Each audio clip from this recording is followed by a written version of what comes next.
gentlemen, members of the press, thank you for your presence. To conclude the formalities of today's events, both the leaders, His Excellency President Emmanuel Macron and Honorable James Marape will provide highlights of the important outcomes of today, a day that has been historical and eventful for both the peoples of Papua New Guinea and that of the French Republic. So without further ado, allow the leaders to address the media. Thank you. All right, thank you very much, Master of Ceremonies. Let me firstly apologize to the media for waiting on us for a little bit longer than usual. But as you would know, we don't have every now and then a leader of high standing who grace our source and our country. And so today was a busy day for His Excellency President Emmanuel Macron. He arrived last night, to be exact, almost towards midnight he arrived, and he had a short nap, and he woke up very early to join me up there at Warirata. It was quite busy. We walked for almost an hour, 2 kilometers of walk, looked out into the Warirata Park, looking out into Port Moresby and the area downstairs, named the place the Emmanuel Macron Lookout, and we've come in for a very, very busy balance of the hours leading up to today. My brother, the President, I just want to say thank you very much. You are an extremely busy person. You took the time out to visit us, and we certainly appreciate your visit. Today, key milestone conversations were made, and signings were also made on this occasion. And I will take this time to allow the President to speak to the press. I will reply to conclude the press and take 2 or 3 questions, and we should be kind enough to allow the President to leave at the very earliest. Mr. President, you can address the press, and I will come at the back of your address to the press. Thank you, Mr. Prime Minister. Do you allow me to speak in French? Merci beaucoup pour votre accueil. Merci, Monsieur le Premier ministre. Cher James, je suis très heureux avec le ministre des Affaires étrangères et la ministre déléguée qui s'est rendue elle-même ici et restera demain pour pousser un programme de coopération sur l'hôpital, d'être à vos côtés. Et je suis très honoré de pouvoir être accompagné dans cette visite bilatérale par le président de la Polynésie française, du gouvernement Polynésie française, le président du gouvernement de la Nouvelle-Calédonie et le président du groupe d'amitié, notre sénateur. Et Monsieur le Premier ministre, cette visite, au fond, correspond à 2 grands objectifs de la France. Le premier, c'est une stratégie indo-pacifique annoncée il y a 6 ans, dans laquelle s'inscrivent justement nos territoires ultramarins, qui est de bâtir une voie, un chemin dans cette région qui permettent d'avoir un espace indo-pacifique libre, ouvert et en paix. Et c'est sur ce chemin que la France œuvre, avec 2 grands engagements principaux, le climat et la sécurité stratégique et militaire.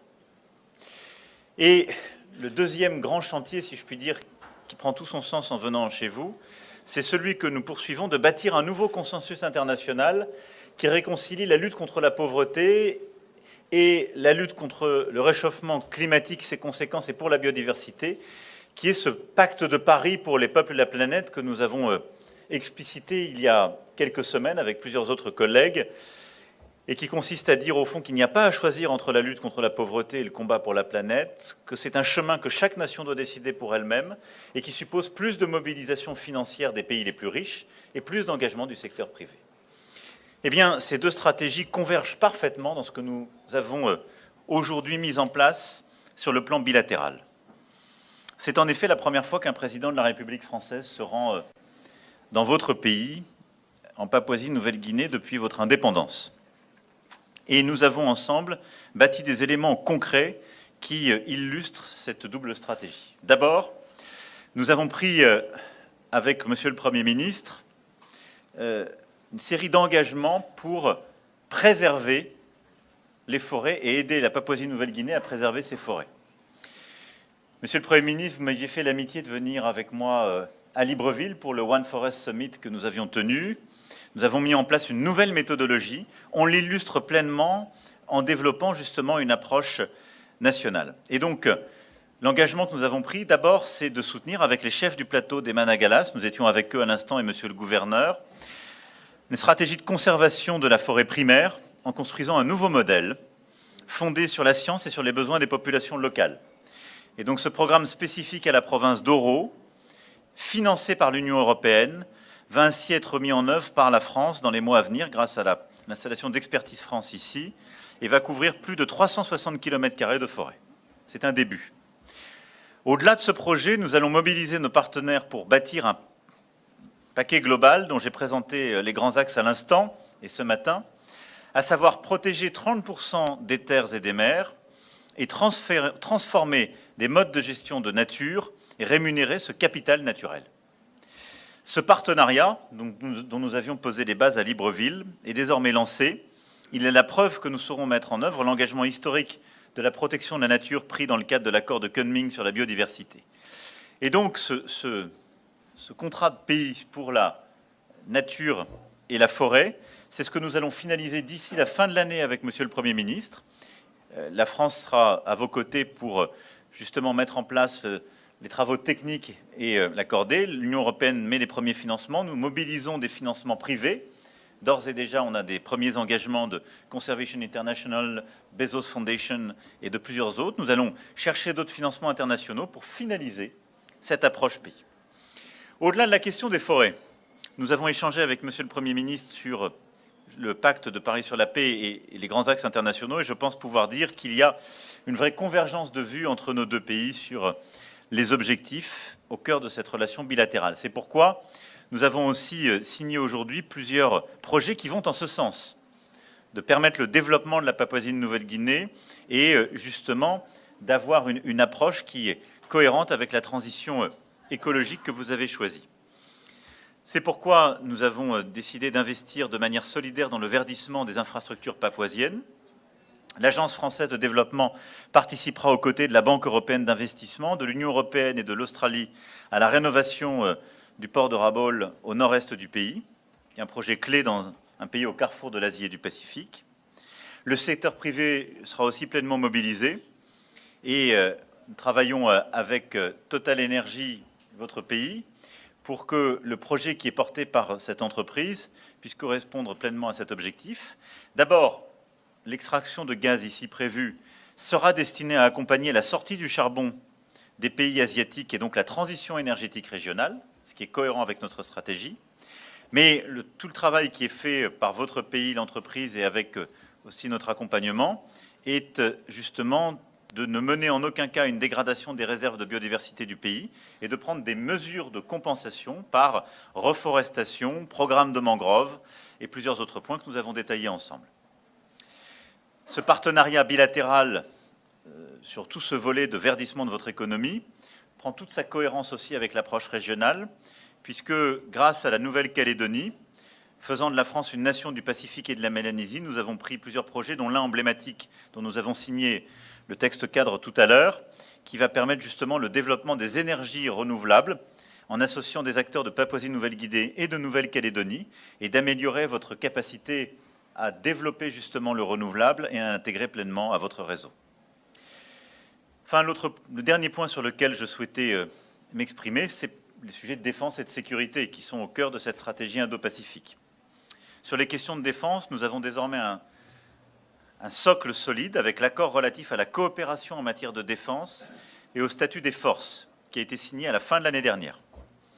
Nous sommes convenus sur cette base d'identifier de nouvelles pistes de coopération avec, pour prochaine échéance, le South Pacific Defense Ministerial Meeting, SPDMM, que la France accueillera en décembre prochain et qui se tiendra à Nouméa. Notre ministre des Armées y sera présent et rassemblera l'ensemble des ministres de la Défense du Pacifique Sud et permettra ainsi d'illustrer pleinement notre mobilisation, notre volonté de nouer des nouveaux partenariats, d'avoir d'autres exercices comme celui que nous venons de conduire, associant des pays de la région. Et ceci est cohérent avec l'investissement que nous avons décidé de faire sur nos forces armées en Nouvelle-Calédonie et que j'ai pu annoncer à Nouméa il y a 2 jours. Cher James, Monsieur le Premier ministre, je serais incomplet si j'oubliais de mentionner une activité désormais universelle qui nous rapproche, le sport et particulièrement le rugby. And I want to conclude my speech, and thank you for allowing me to speak in French for my press. But our country will welcome the World Cup, the Rugby World Cup. It will start the 8th of September, so I invited you. And I do hope you will enjoy. I know that you prefer to play it at 13 than at 15. Nevertheless, you are a very good player. Some play, and we are used to play in our championship. Some sometimes were hijacked by other national teams. But I invite you, and I will be very happy to have you in Paris for the Rugby World Cup, which will start in a few weeks' time. Thank you very much, Mr. Prime Minister, for this invitation, our wonderful discussion and our work this morning, and thank you for the vibrant exchange we had together and with your people. Thank you.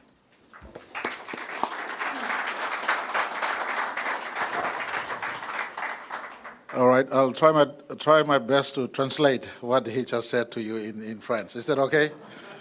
Not that I know much of French, but I just want to appreciate your kind words. And by the way, we've landed one of our fine sons of Papua New Guinea to be Australian captain in the Australian rugby union team, the Australian Wallabies. His name is called Will Guinea. And so I just want to let you know, we not only play rugby league, the 13 game, but we also play the 15-man game. So thank you for the invitation. I will look at my calendar, and I will certainly try to make my time available. But nonetheless, let me announce to the press, it was a very, very fruitful bilateral visit by the head of the 7th biggest economy on the face of planet Earth. France is a big nation, and his arrival into our country, we did not take it lightly. It was just like President Biden, who would have come, or any other world leaders who would have come. He arrived in that level of leadership into our country, brought with him 2 leaders of the Pacific, the President of the French Polynesia and President of New Caledonia, as well as 2 ministers of state and all his delegation. It was very fruitful. Some of the key outcomes in that meeting, it was not just walk in the park up in the Quarry Mountains. It was a statement we were making to the world that forests of this earth needs to be managed and preserved and harvested in a right manner, having sustainability deep in the practice of forest resource management. And today's walk at the Wairarapa Park, as well as our shared bilateral meeting we've had some good outcomes for our country. And I just want to announce that today, some of the deliverables that were signed and announced at the back of a fruitful bilateral meeting was opening of the Expedized Friends office in Papua New Guinea, where they will run all their programs here in our country. A Energy Transition Corporation that they have signed with us and PNG Power, the funding of works for Port of Rabaul to start that has climate change and climate resilience built into the Port of Rabaul. They've indicated their support in the space. And lastly, but not the least, one of the key MOUs that was signed upstairs was the support of green financing in our Pacific. And that is clearly a demonstration of French government and people in their continued support to the Pacific, and more importantly to Papua New Guinea, a country that hosts 3rd biggest forest resource for planet Earth, and we welcome the support. We witness his presence in the indigenous people from Manangala's forest conservation area. The President was kind enough to spend about 30 minutes or so inside, giving respect to the leaders who flew in from Northern Province or Oro Province. That is a reflection of French and European Union commitment to biodiversity in our country. And let me also indicate the funding to the tune of 63 million euro for periods starting 2021 to 2024, and a program that will run complementing the climate change and biodiversity intervention program they're doing in PNG, starting with Managalas. And let me take this time, Mr. President, we have more places in PNG that has not been visited upon by loggers. Not to say logging is not valued in our country, but logging that is done in an unsustainable manner is not supported by my government. We put a moratorium on by 2025, complementing our shared vision. There will be no more round log export in our country. We're going down into the sustainable pathway towards log resource management or forest resource management, including the logging practice in our country. And I appreciate your commitment. We have also, in a bilateral meeting, President Emmanuel Macron has indicated his willingness to continue to pitch at the highest, lobby from philanthropists, lobby from equivalent governments elsewhere, complementing my words that those who have greater carbon footprints must commensurate in terms of climate, not just climate mitigation, but conversation on climate mitigation will not be complete without conversation on forest and ocean management. Pacific is home to big ocean, Pacific is home to big forest. And I want to place on record that the French President arrived here to complement the work and drive we're doing in forest resource management and also looking into the biodiversity both in our waters and our ocean as well as in our land. So a big focus was in this area as well as other focuses that every nation should share upon. We did indicate for the French President and his team to lobby for French investors to complement the work that Total is doing here, to come in. He's given a specific response saying that he will send his investment ministers here. Likewise, our investment minister and our team can go there. We work on allowing for more business-to-business engagements here to complement the government-to-government engagement as well as the people-to-people engagements we had. In case some of you do not know, French priests and missionaries were here in our country in the 1800s. They were here earlier. We're just giving compliment to what was a good relationship we had, cementing our own relationship with friends today, and more importantly, for the better of two nations' children and the children of this earth in our conversation in regards to forest management and forest conservation. Mr. President, thank you for gracing Papua New Guinea. We wish you a safe journey as you leave this afternoon or this evening. May the God of my country, your God too, but more importantly, the spirit of my ancestors and the well wishes of my people go with you and your delegation back to your lovely country. Thank you. We'll take one or two questions from any one of you. Just one or two questions. Yes. Introduce yourself and you can shoot a question to my brother or to myself. Hi, Rachel Donald, Planet Principal. President Macron, in 2022, Total Energies reported 36.2 billion euros in profit. How much of the profit of the Total Energies project in Papua New Guinea will be put into conservation and renewable energy in the country? Look, I'm not the CEO or chairman of Total Energy. And what I can tell you is that first, I mean, this is the beginning of this project, and the relevance of this project for the strategy of the country, of the region, is the following. Number one, gas is better than coal. I'm very blunt.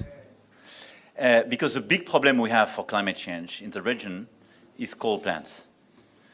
And if you manage to help countries in the region to get rid of coal and to start going to gas in order to go to renewables and nuclear, because both of them are defended by the experts as low carbon or zero carbon emission strategy, this is the right way to proceed. I'm not here to lecture people, neither company nor country, to say you should not make gas project because this is bad. I'm not lecturing people. I'm trying to help people to reconcile development and climate change. So Total is investing in this country, which is good because they are creating jobs. I'm unable to give their figures. This is a figure. Perhaps Mr. Prime Minister have much better knowledge than me. But I think this project is smart in a broader and regional strategy in order to replace coal by gas. Second, and this is where we are extremely careful and we follow very, with a lot of exchange with both Total and the government. What we ask is to compensate in terms of emission and natural impact the project. This is why Total committed to invest on reforestation and mangrove program. And they exchanged even with the Prime Minister recently. So we are very careful on that, but now this is a project between a private company and your government. So perhaps, Mr. Prime Minister, you can give more figures than myself. All right, I will assist my brother, but Total globally has rebranded to Total Energies. I am not a salesman, I'm not a pitchman, but in PNG they have now partnered our Environment and Conservation and Forest Department for forest conservation, reforestation, and we're indicating to Total and ExxonMobil and those hydrocarbon extraction companies who operate in our country, assist us partner in reforestation and forest conservation. And using our forests, we invited for those who have carbon footprints here and elsewhere to bring home the climate mitigation fund, help conserve our forests. We all together can grow more trees, preserve more trees, and that will assist in minimizing the impact of climate change going forward. In my view, gas, correctly said by President, is a transitional energy. Right now, globally speaking, we don't have enough renewable generation space to make massive transition ASAP right across planet Earth. Gas fills in this vacuum as a transitional, lower impact sort of energy source to the economy, and the President correctly said, you'd rather use gas than coal. Many nations, especially in the market in Asia, who are using coal, would like to find more gas to eradicate coal and put gas as a transition energy 5, 10, 15, 20 years, in between, hopefully, science and technology. And French government is a leader in technology and research. Hopefully, in the same period, we are producing gas as transition. Research has come up with enough alternate cleaner energy source to sustain the energy demands of our country. So, as I was saying, conversation on climate change is not complete. We need to be aggressive in saving our forests, to immediately put a brake on the requirements of planet Earth not to boil beyond 1.5 degrees Celsius. Those who operate in my country are operating in a country that has negative carbon footprint, in my view anyway. Our forests adequately compensate for those companies who operate in Papua New Guinea. All right, last one. You're the lucky second and last. AFP, l'Agence France Presse, French news agency. I have questions for you both. Mr. Prime Minister, there's much talk about your country being at the center of many rival geopolitical interests. So to put it bluntly, who would you say is the most powerful power in the region today between China and the US and France, of course? Et Monsieur le Président, vous avez exposé hier votre stratégie pour la région, en opposition à ce que vous avez appelé de nouveaux impérialismes. Mais même s'ils augmentent, les montants que vous avez évoqués sont sans commune mesure avec ceux qui sont déployés par la Chine, les États-Unis ou encore l'Australie. Et donc, même avec l'Europe, la France a-t-elle les moyens de ses ambitions dans la région? Et si je peux me permettre, puisque le sujet vous a occupé pendant une partie de votre tournée, le Niger, que pensez-vous pouvoir encore faire qui permettrait de mettre en échec la tentative de coup d'État qui semble en passe de réussir? Et les militaires français peuvent-ils rester si c'est pour collaborer avec un régime putschiste ou, le cas échéant, devront-ils partir? Merci. You want to answer first or I answer first? All right, thank you. Let me answer this question in this manner. I was here yesterday when the Secretary of Defense of the U.S. came here, and he replied very nicely to a question put to him. Let's not ask hypothetical questions. That was what he was asking. I'd rather also answer in this manner.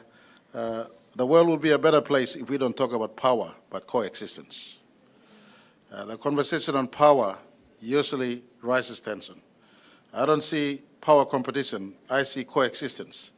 The small south side nations want a third voice, a fourth voice. When India Prime Minister came here, we said, you become the third and fourth voice. It must not be a two-way street on the face of planet Earth. Earth belongs to all and not just to one or two nations.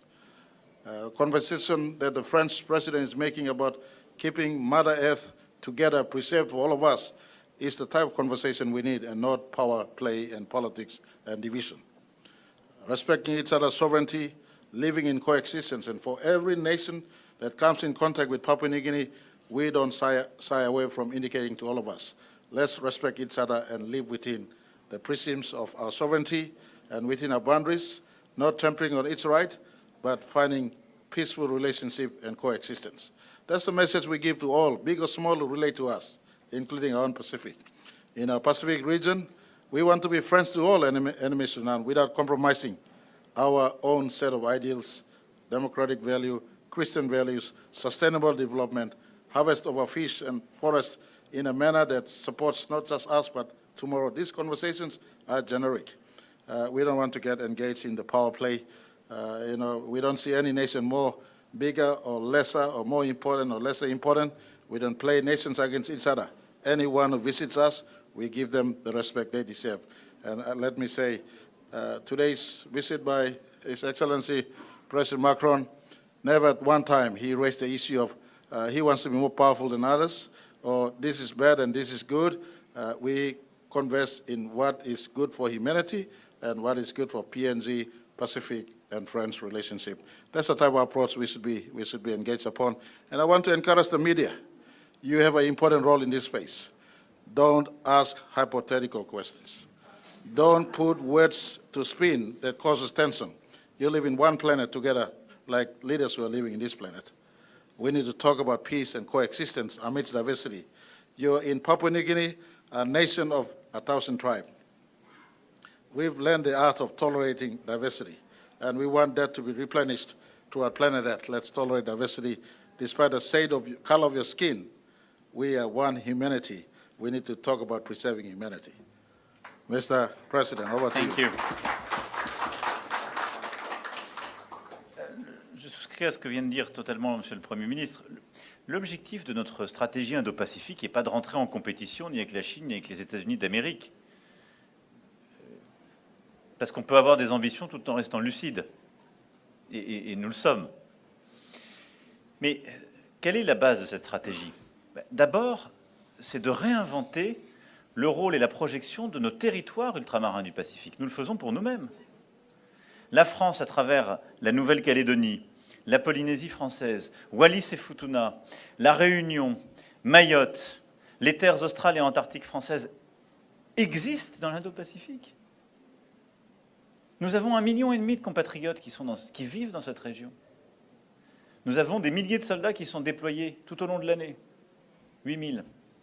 Et nous menons de plus en plus d'opérations. Donc, nous sommes là. Simplement, en quelque sorte, depuis des décennies, on sommet ces territoires de regarder vers Paris. Là, ce qu'on dit, c'est que c'est une chance formidable pour nous, Français. Nous sommes dans cette région et on regarde cette région. Pourquoi? Parce que juste, elle a 40% du PIB mondial. Et il suffit de regarder autour l'Atos-Insu quand on prend l'Indo-Pacifique. Je dézoome par rapport à l'Océanie. Vous avez juste l'Inde, la Chine, l'Indonésie, la part australe du continent africain, l'Australie. C'est intéressant de regarder le monde comme ça. Nous décentrons.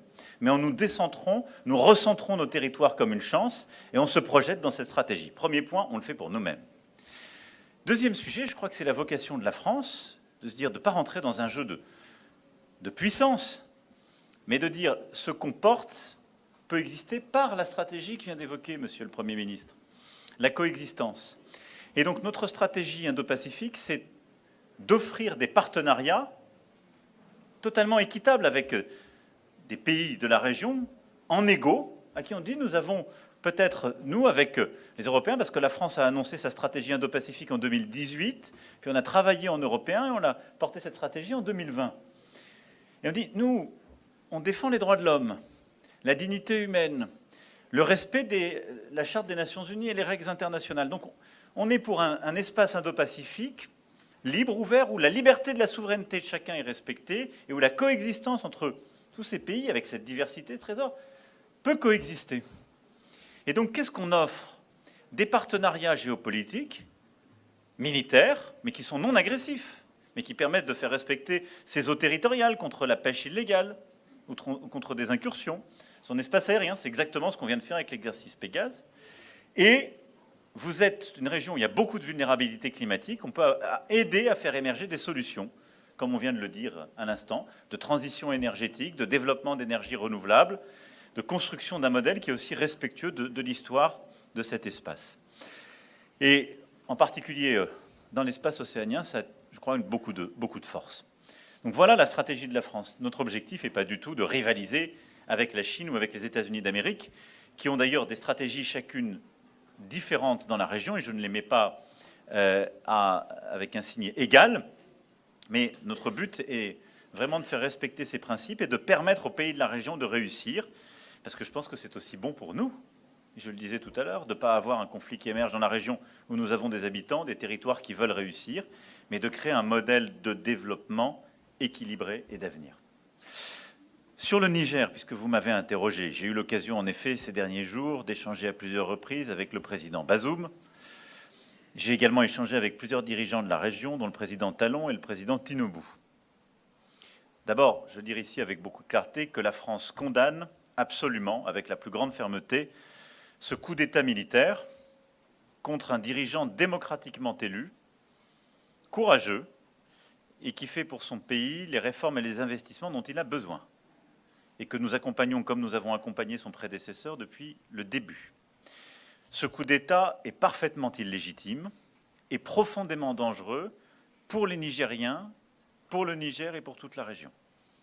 C'est pourquoi nous appelons à la libération du président Bazoum, à la restauration de l'ordre constitutionnel, et nous soutenons les organisations régionales, en particulier la CEDEAO, dans les décisions qu'elle aura à prendre, ou de médiation, ou de condamnation et de sanctions à l'égard des putschistes s'ils venaient à progresser et finaliser leur projet. Nous sommes aux côtés des dirigeants régionaux pour faire, là aussi, défendre la démocratie, l'expression libre des peuples et lutter contre toute manipulation. Pour le reste et les scénarios à venir, j'appliquerai le précepte Marape, c'est-à-dire que je ne répondrai pas à des questions hypothétiques. All right, thank you. Merci beaucoup. I just want to say thank you very much. My brother, thank you for coming all the way. You have a long flight home and your stopover. I just want to wish you all the very best as you stop over and your continued journey back home. God bless you. We look forward to seeing you again in France, elsewhere. But please come back to PNG one more time. Thank you. I will come back.